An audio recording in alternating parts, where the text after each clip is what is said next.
the things I try and do when Sand invites me is figure out some way that I'm actually dealing with a topic of the year. And it's often a stretch. And so you'll forgive me if I don't do the little non-dual dance that you hear in many speakers, which is da-da-da-da-da, non-dual, and now I'll give my regular speech. Because my problem is whenever I'm non-dual, I'm not here, so it's pretty hard for me to communicate. And when we're adding psychedelics to that, you know the problem. How many of you were at the prior event? Okay, what it was the perfect warm-up, because it was a discussion of the various kinds of illusions that the brain does in a normal state. And I'm making the argument that for someone who is working with perception and not using the tool of psychedelics, it's a little bit like people in biology saying, well, I don't want to use a microscope, that's mechanical. So because psychedelics have had such an interesting history, we have not yet begun to use them as tools. And if you read that long, long thing that took me forever to write in your program, basically what I said is they're terrific tools, and let's talk about some of the data. And then I looked at that and I thought, is there any data? And so we'll go from there. Just a quick, again, check. How many of you have not used a psychedelic? Not used? Wow. Oh, this is so exciting. Yes, there will be, just come and kiss my hand, and I'll tell you which hand at what dose. And if it's a placebo reaction, that's the way it goes. Okay, I just started looking at the senses, and for those of you that are unfamiliar with psychedelics, basically, psychedelics have a peculiar property, which we used to think was that it kind of exploded parts of the brain into high action, and that's why you had intense visual, intense everything, and then you also had a going beyond personal identity. And that made great sense to all of us because the world couldn't be that vivid and that exciting all the time. And then we actually did some research. For 40 years, we just did guesswork because we weren't allowed to do research. And the research is with psilocybin, and some very eager people in England were willing to take an injection of psilocybin and have their brain scanned, and then have the rest of the 4.5 hours to do what they wanted.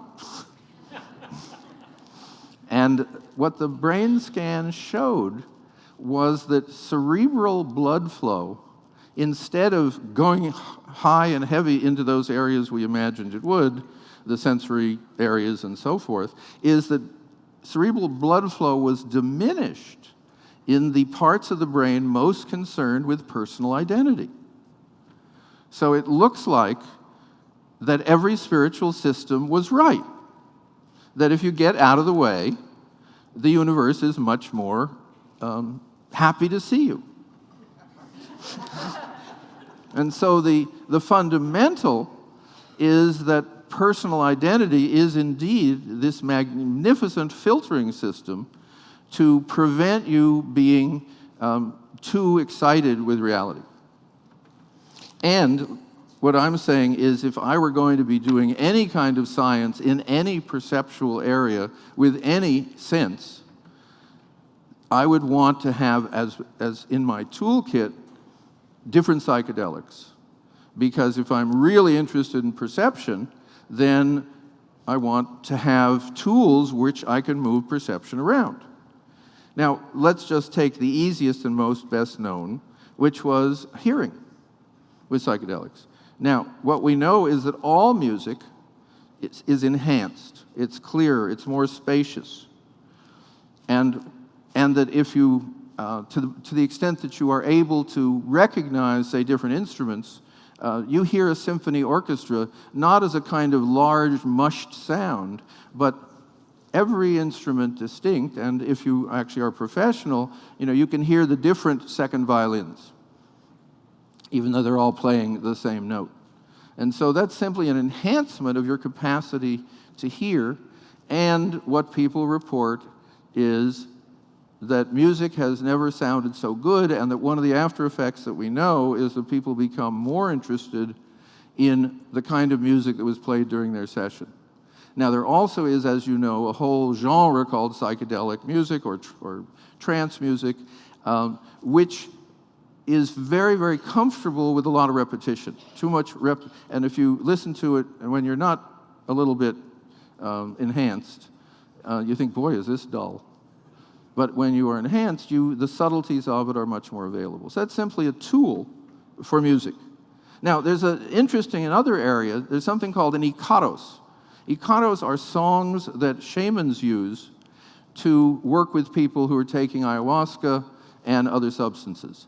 And one of the things that's lovely is we in the 60s who developed the notion that music helped people go to places they wouldn't go on their own during a session, and we used everything from the Beatles to Bach. It turns out that indigenous people for the past 30, 40,000 years said, oh yeah, right, use music. But an ikaros is very different. These are specific songs, and they are taught to shamans by the plants. Now, I don't know if you've all heard a lot of plants singing. Those of you that raised your hands probably haven't. But the ikaros are very specific. They are specific for particular conditions, for particular mental states, and they're simply like a little diagnostic set of, like a kind of homeopathic toolkit. I have a relative who has been a fireman paramedic, and in the truck, when you see the person on the stretcher going in the truck, there's this little, kind of toolkit of what do we give for this, and how fast can we give it, and how much can we give it, and we've only got 15 minutes because we're going to be at the hospital, and it's very specific. Ikaros are equally specific, and it's something that we're just beginning to recognize. One, they exist. Two, that they are specific, and we haven't yet done the usual thing, which is connect Ikaros and people with brain waves and all the things that the neuroscientists love. And the curious thing, because these are almost always used with a psychedelic, is one shaman said, when we don't have any medicine, we can just use the ikaros. Meaning we can just use a particular set of sound patterns to work with people with various physical or psychological ailments. So it's a whole area of those people who are interested in perception, who could resist with this kind of material available. Let's look at the sense of taste, which is enhanced, and I'm not even sure we know what enhanced taste even means, because we have a very, very poor vocabulary for taste. Those of you that speak French, you probably have a much larger vocabulary. But we're basically better able to distinguish between again, the mixture of taste that any substance is. And it may be, and this is just a guess, you read wine critics, and they say, this wine is a little bit of chocolate, and a little bit of tangerine from Madeira, and just a taste of something. And I drink wine that tastes like wine. And I think, God, I wish I could get all those little highlights and so forth. And I did actually talk to one of these people who can tell you not only the wine and the country, but the vineyard. They really can. And he said, actually, all those words we kind of make up because they're all various little chemical differences, and they're kind of close to those, so that's what we say. Well, what a wonderful, can you imagine doing a wine tasting? I can see some of you are imagining it. Well, we can simply learn more about what taste really is. And there is a famous taste, which is an apple, which Adam tasted. But if you have, those of you who've had psychedelic experience are very aware of the extraordinary amazement that happens when you, for instance, take a bite of fruit. And there's a general rule in when you use sessions is you don't use processed food. But fresh food has a remarkable shift in its value and its perception, and that's really, again, all I'm saying in this little talk is there's a lot of other ways that we haven't used. Now, the fact that psychedelics have been illegal for 40 years makes it a little harder to do this research, but since psychedelics became illegal, 25 million Americans, just Americans, have used LSD. And most of those people were in the more educated side. So I rarely go anywhere anymore and meet anyone in any field, and I say, well, I work with psychedelics, and then there's this little kind of glassy thing that happens. I was talking the other night to someone who is an incredibly hard-ass activist in political areas, and I said, I work with psychedelics. And there was the glassiness and the, oh yes, in college. It was so wonderful. I said, well, it's still wonderful. And we went on. Let's look at touch. And again, the enhancement means that you can easily distinguish between textures. However, the other part of touch is that you find that, as Alan Watts used to say, your body does not end at your fingertips. And one of the things that happens with psychedelics is that when you touch something, the boundary basically dissolves, and that you and the thing touched are together. See, I find the word non-dual a little bit like an on-off switch.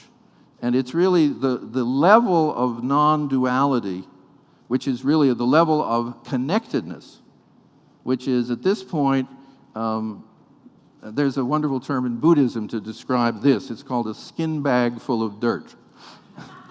So that's a very unconnected kind of image. But as you go out, are you connected to the people you care about, to people, to living things, to what we call non-living things, which have just as much energy around every atom as every living thing, and so forth, until your sense of identification and what you are touching simply shift. And that shift, meaning the ability to blend, is a remarkable one. Now, there's also what's called a kinesthetic sense, which is where are you in time and space? And I didn't bring the video, but there was a no-hitter pitched by Don Ellis on LSD. Is major leagues. And the problem for Don was that he didn't think he was pitching that day. And as he's lying in a puddle of psychedelic pleasure, his girlfriend says, hey, you're pitching today. So he gets on a plane and makes it to the ballpark and pitches a no-hitter. And in his own description, a lot of very interesting perceptual shifts happened. The ball got very big, the ball got very small, the distances shifted, but somehow he was able to use his kinesthetic enhancement, and obviously he really knew his own body and knew its motions, to do one of those very, very rare events in baseball. So I hesitate because given what athletes will do and what they will take, don't tell your athletes' friends. But do say, look up YouTube Don Ellis and see what happens. And also, it's curious, there's a definition of a Sufi. Sufi is basically Islamic mystic. And one of the definitions is a Sufi is someone who knows where his hand and his foot are. And first of all, you think, well, that's a little trivial, but what we're looking at is this distinction of what happens to the kinesthetic sense in higher states of consciousness. And I'm now learning from some of my friends in the martial arts that some of the people in the martial arts do understand that not necessarily psychedelics, but maybe a microdose, but certainly marijuana, can enhance one's ability to sense the energy of the other person, which is fundamental in most martial arts. The sense of duration, that's another kind of sense, which is, do you need your watch? And the answer is some of us do, some of us don't. But your sense of duration obviously shifts. And suddenly we have an idea of something called Muhammad's Night Journey, where he goes through all the levels of paradise in one evening, and people in psychedelic sessions talk about recapitulating the history of evolution or the history of galactic formation, and so forth. And again, we can now study this if we choose. See, this is the whole difference, which is it's easy to talk about what people have on psychedelic experiences. That's, we all know how to do that. But the question of saying, what can we do with it when we start changing it from a banned substance with no known use to a substance that most educated people have had some experience with, to a set of tools, the world gets more interesting. And the reason I mentioned the prior speaker with the wonderful visual illusions is I thought, well, would I like to just go into their lab and say, wouldn't you like to be able to study everything you're doing in more than one state of consciousness? Now, the problem I find with some people is they say, is there more one state of consciousness? And then at least I know what they have not experienced. So we'll work up to the most obvious, which is sight. And it's both more acute, and it has peculiar possibilities.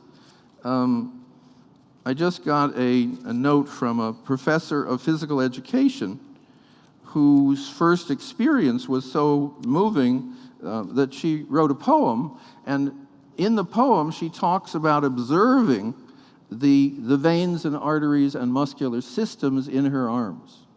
And what she said is they were on the outside. Now, were they on the outside? Depends on how you understand perception, or what inside or outside actually mean. So that we have the ability to have visual experiences that are quite off the map of what you got in your little textbooks.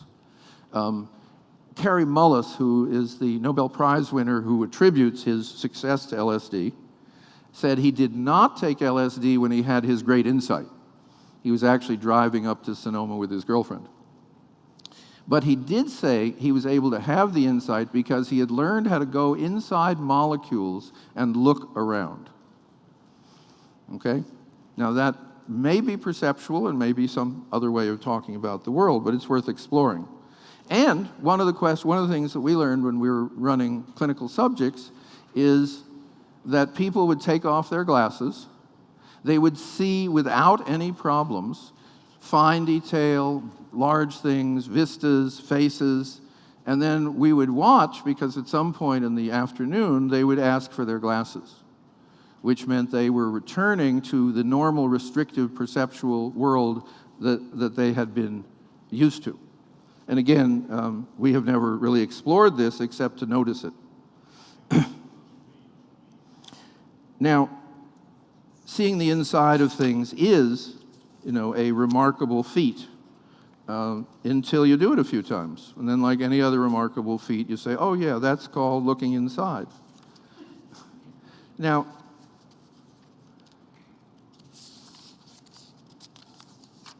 the energy, the other question is seeing energy. Now, when you go to a conference like this, there's always people selling all kinds of energy-related theory, stuff, art, machines, and workshops. So you get to see the energy. So we're pretty clear that seeing the energy is what we do. And that one of the things if you've ever been with someone who's died, you really have a feeling of what happens when the energy shifts. But again, we haven't looked at that very much. There's also something called perceptual constancies, which is we don't see ever what our brain is actually looking at. Because your eye at the moment, remember the pictures of those you were here before, saw the eye movement stuff? That's what the eye moves all the time. If you actually freeze vision so that the eye can't move, very, very shortly it stops seeing. So it needs to be kind of continually refreshing the screen. Well, perceptual constancies are if I look at this object, it isn't moving. But it actually, what my brain is seeing is it's tilting, it's moving forward, a little back, and so forth. Under psychedelics, one can explore that because one is able to transcend the visual constancies and actually see what the system is seeing.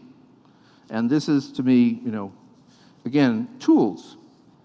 Synesthesia, which is the blending of, usually, for most people, it's sound and color. So people say, could you turn the purple up on that music a little more? Because it turns out that the brain likes to make that connection.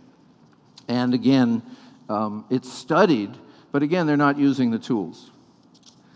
Then thought experiments, you can actually create a visualization. I have in my book a whole study of a physicist who invents a theory of the photon while on psychedelics, and then runs it through 30 or 40 thought experiments, watching it, and is amazed to find that his theory is a lot better than he thought it was, because he said it's just too simple, it can't possibly work. He later published. And let me just give you a puzzle. Here's one that I have no idea what's going on, but from one of the lists that I'm on, somebody was commenting and asking if anyone else knew, which is, after I had my initial psychedelic experience, I found that I could write with either hand, forwards or backwards. Now, I don't know where he is and what he's doing, but I wish I could find him. And for those of you who are already doing research that nobody approves of, say parapsychology, I'll just give you a hint. Telepathy is not uncommon, but it's hard to do in the lab. And I just listened to a couple, and she said, we took a psychedelic together and we blended. And then for the next few weeks, we were telepathic. And I think, well, that's charming. I look at you, you look at me. That's pretty obvious. She said, I would think, oh, I love him. And he would text from work, got it. Okay? So I want to leave you with a couple of those interesting ones. I think we may have a couple of minutes for questions or comment. Now, a question, this has to be questions because we're brief. A question is a single sentence. It goes up at the end, and it does not begin with, I have to tell you about my trip. So if there are actual questions, let's see what we can do. And there is a mic. What is known about possible damaging effects of using psychedelics? Say that again, the energy effects? No, damaging, like damage wherever in the body, brain. I didn't get it, but the mic's now on. Is there anything known about possible damage to the body or the brain? Yes! Thank you. Yes! Psychedelics, you'd range, the term in the literature is called body load. The ones where you throw up a lot, that's called a high body load. LSD, which is one I know best, and which I've been using for my model here, has the most minimal body effects of almost anything you can imagine. Your temperature may go up 0.5 degree, your blood pressure may go up 3 or 4 points. That's about it. And in terms of damage, LSD leaves the body within about an hour and a half. The peak of the LSD experience comes several hours later. Now, there are substances, it is always possible to do something to damage you with something. So if you take almost anything, what I love is the marijuana people have this great chart of deaths. Tobacco, 400,000, alcohol, 200,000. You go way, way, way down to the bottom, and right below the last one, the second to the bottom, is 100 deaths a year. It's peanuts. Then below is 0 marijuana. So yes, there is undoubtedly changes to your physiology. The question of damage, however, is a different one. Don Ellis would say he didn't feel damaged. Now also, psychedelics have another peculiarity. They're anti-addictive. If you take a huge dose on Monday and you have a terrible or wonderful experience, if you take a huge dose on Tuesday, nothing happens. They're anti-addictive. It's a very peculiar part of it. And I'm now working with microdoses where all one finds is a kind of moderate enhancement, kind of an all-chakra enhancement, and people have gone crazy in bad settings. When I work with a group of people where they're, very experienced, and I say, how many of you have had bad trips? Whoa! And I say, how many of you know what caused it? Whoa! And then I say, were they bad or challenging? And most people indicate their bad trips were incredibly important, but then again, think about your lousy relationships. Did you learn something? We hope. So the answer is very little damage with psychedelics compared to almost anything else. Aspirin's so much more dangerous. And as I say, I think we should be starting to watch peanuts.